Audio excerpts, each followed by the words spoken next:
Just recently, a special friend of mine and I went to New York City and we had a wonderful time. It was right after the holiday season, so some of the Christmas lights were still up and went through Rockefeller Center, and we went to the ice skating rink there at Rockefeller Center and saw the tree was still lit up there.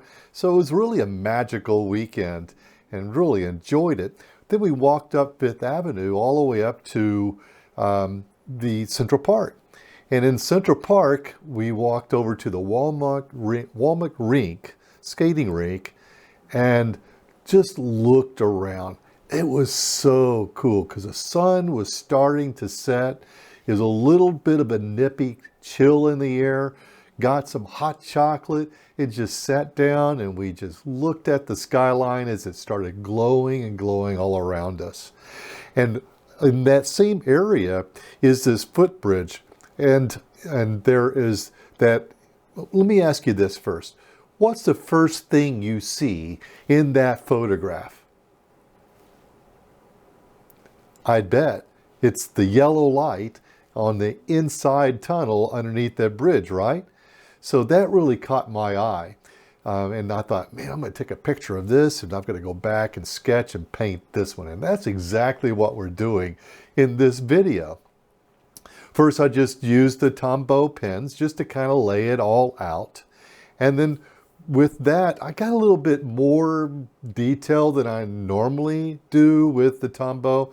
Trying to get kind of the perspective and the composition. I didn't want that arching bridge tunnel to be right dead smack in the middle of the picture. I kind of wanted it to be a little bit off the side, kind of working in threes. You know how you divide your image in thirds, your paper in thirds, to kind of give a little bit more interest.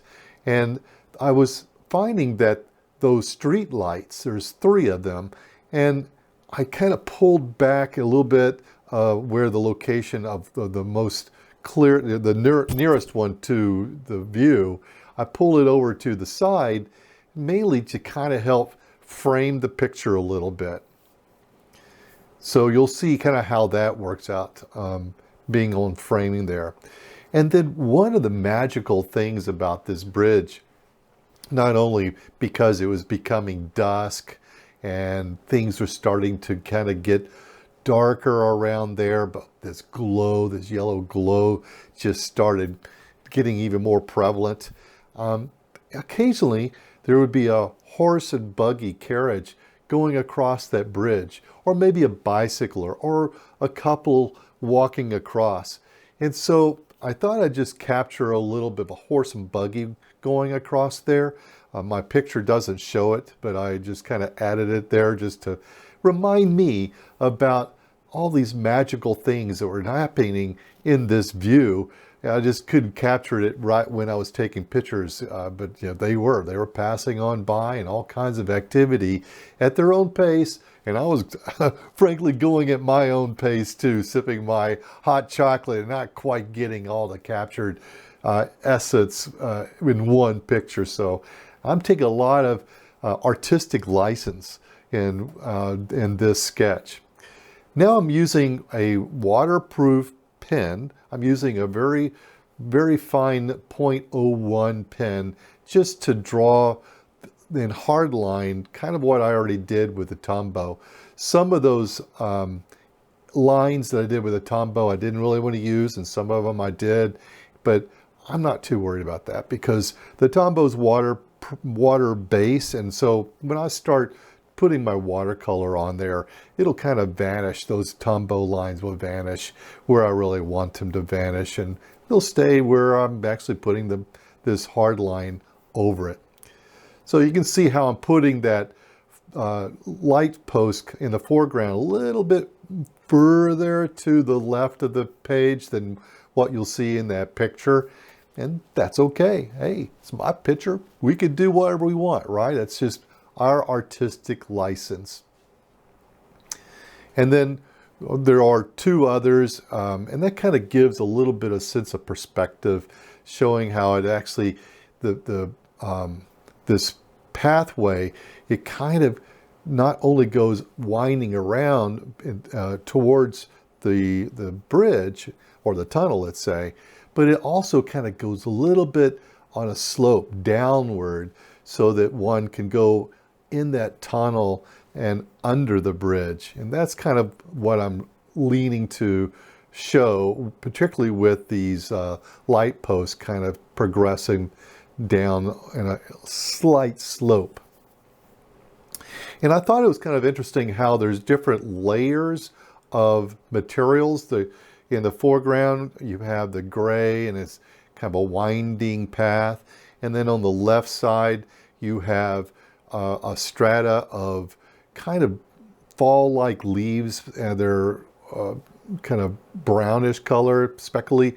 And then beyond that has an outcropping of granite, gray granite. And the granite has got some chiseled out steps. That was kind of fun to include in the drawing too. And then beyond that, you have another little bit of gray, and then beyond that has the green.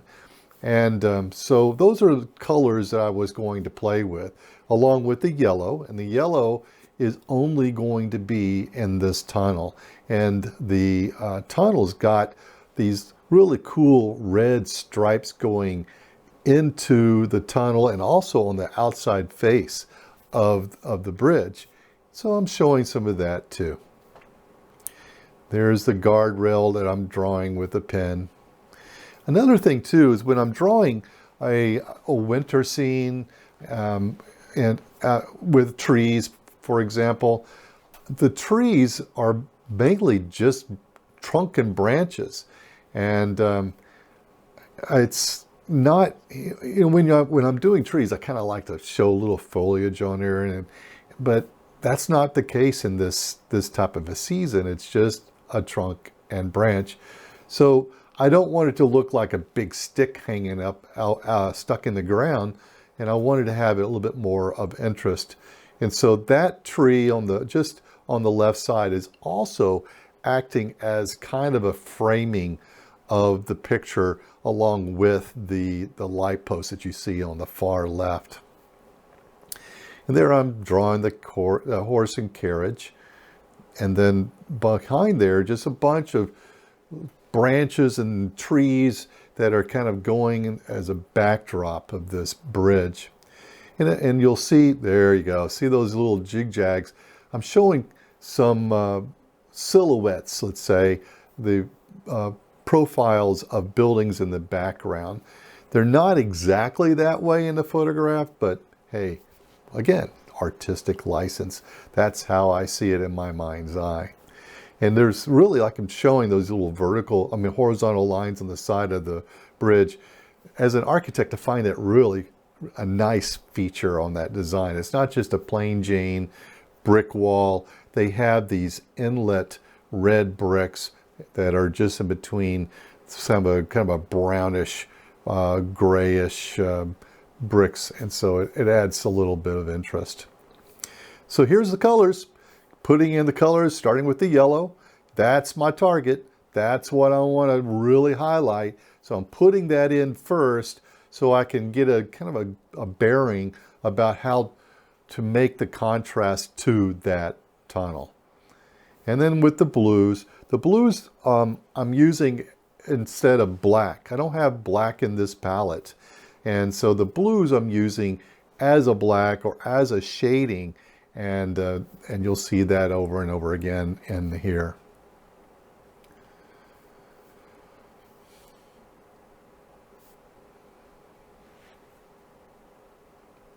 A little bit of green.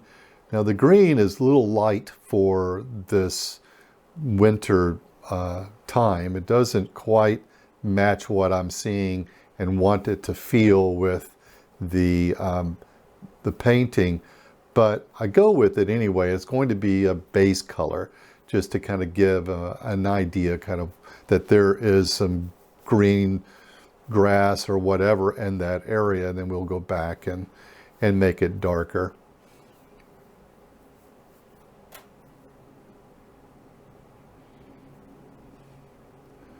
The blue, I'm using just a wash, wet on wet, for the background. And that way it can kind of become kind of mysterious and allow, with the mop, allow the blue just to kind of do whatever it wants to do. And you can see it kind of bunches up. The paper is a multimedia paper. And so it's a little thinner than what I'd like it to be if I'm going to do a wash, because it starts to wrinkle on you.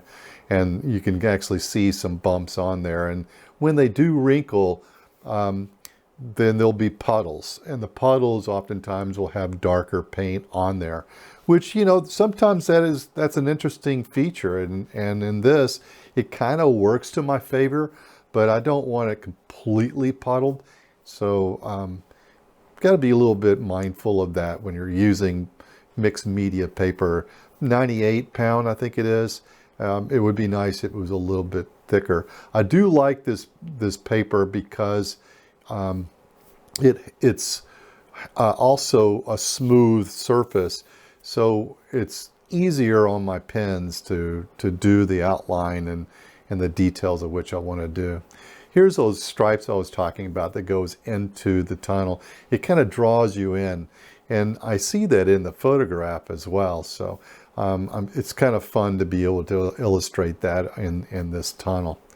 And then there's a blue. Actually, it's a black lantern, but tree lamp, but street lamp. But you know, I'm not using black except for the pen and for the Tombow, so thought I'd just go ahead and use the blue, and it kind of gives a little bit of an interest.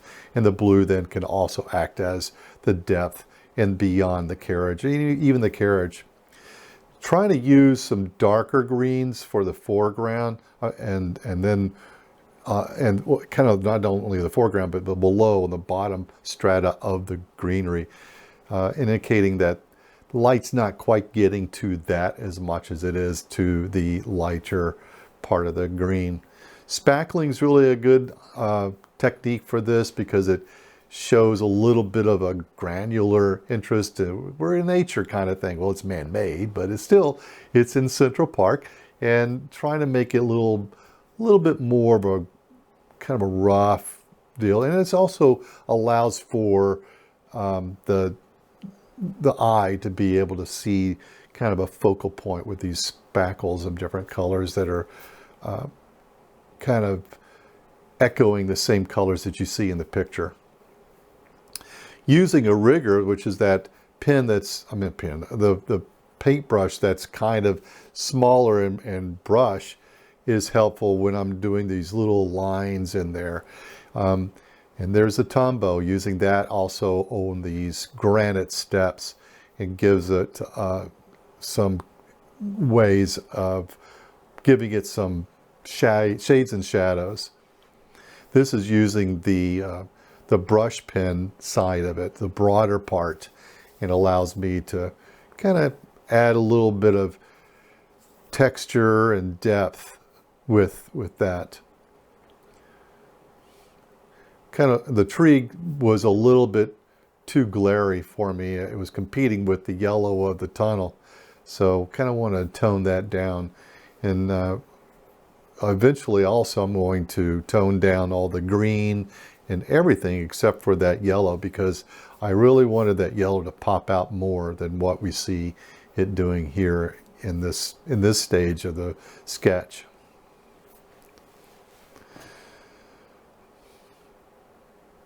Using the Tombow, also the thin side allows me to put more shades and shadows on edges of the trees, edges of the pavement. When it hits the grass, it's kind of overhanging over the edge of that, and then also showing little indications that there's trees in the background.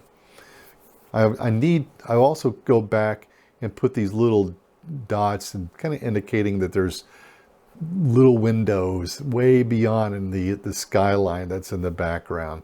Hey, it's New York, so it's a New York City skyline. Just a magical place. I just loved going out there, and it was a perfect time. And just really not too far from where we are is, like I said, the Walmart Rink, and there's so many people in line. I bet there were probably, I don't know, they're probably waiting 30 minutes to an hour just to get onto the ice and waiting for their turn. It's a perfect night. It really was a magical night. I know I keep saying that, magical, but oh man, there's really not many better words to describe how wonderful it is. And you know, doing a sketch like this brings back the memories that we had when we were over there in Central Park that dusky night. And I hope to look at this painting or sketch and painting in the future and remember some pleasant memories that we had that night in Central Park.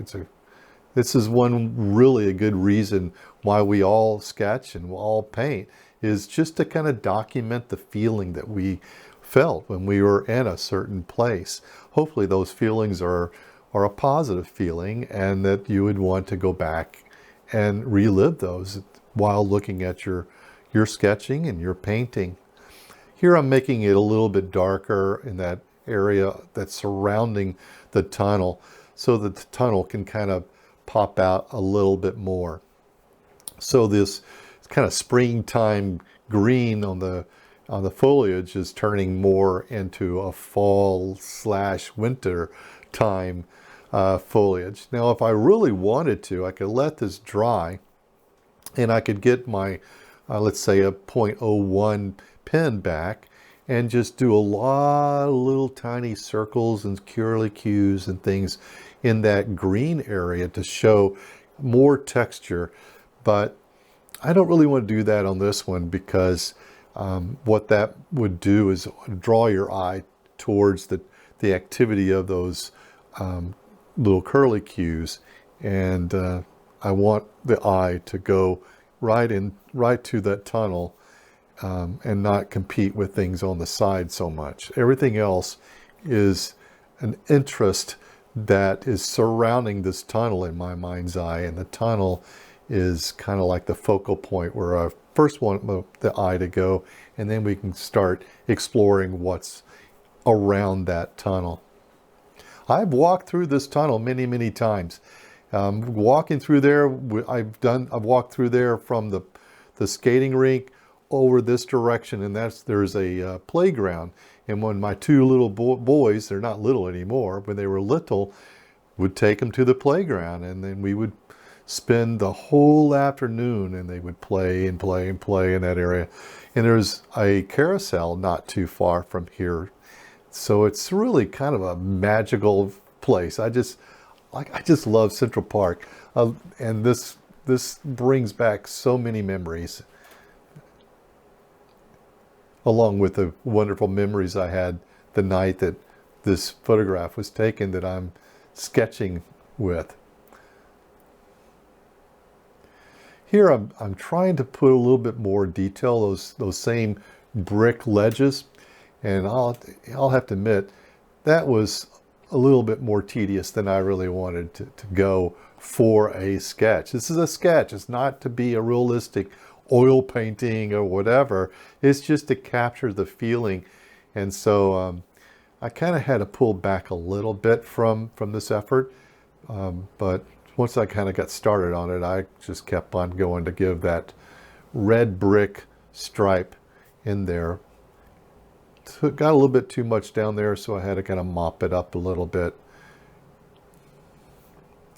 And as you can see, all this is starting to add more interest, and I think it's kind of pulling your eye away from the focal point of my mind, which is that yellow. So I'll find the yellow paint eventually, and then we will paint over that yellow that we have there, just to give it a little bit more oomph, so that when we do look at that, we still will be looking at that yellow tunnel as our first glance.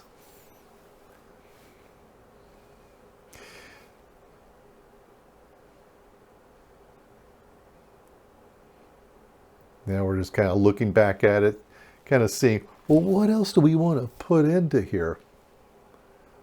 And this is where this is about the time when I got to the yellow paint. And I thought, you know what, I'm going to make that a little bit more yellow. And that way I can just make sure that it's still going to be the focal point and grabbing your eye. Look how shiny it is. Wouldn't it be kind of cool if it never dried and it was always shiny like that? But here it is dry. So thanks a lot for joining me as we draw Central Park Bridge. And let me know what you think about it. Give me some comments. And a thumbs up would be helpful. And I'll see you in the next video.